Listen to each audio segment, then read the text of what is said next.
வணக்கம் மக்களே. இன்னைக்கு நம்ம எங்க வந்திருக்கோம் அப்படின்னு பாத்தீங்கன்னா குயின் பியூட்டி கேருக்கு தான் வந்திருக்கோம். எதுக்காக அப்படின்னு பாத்தீங்கன்னா என்னோட ஹேர் வந்து நீங்க பாத்துருக்கீங்க எவ்வளவு வந்து ஒல்லியா நீளமா தொங்கிட்டு இருக்கும் அப்படின்னு. நிறைய முடி வேணும் நல்லா இந்த பாருங்க. இப்ப பாருங்க பிஃபோர் ஆஃப்டர் நான் உங்களுக்கு வந்து வீடியோ போடுறேன்.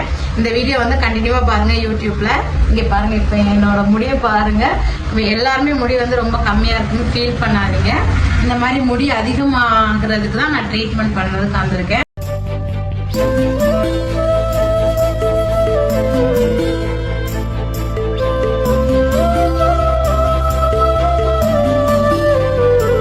நீங்களே பார்த்து கீழே கமெண்ட் பண்ணுங்க. உங்களுக்கு யாருக்காவது ஹேர் நல்லா அழகா அந்த மாதிரி பவுன்ஸியா வேணும் அப்படின்னா குயின் பியூட்டி கேருக்கு நீங்க வந்து பண்ணிக்கலாம். தூத்துக்குடியில் பெஸ்ட் ஷாப்னு நான் சொல்லுவேன். அடுத்த வீடியோல பார்க்கலாம். பாய்.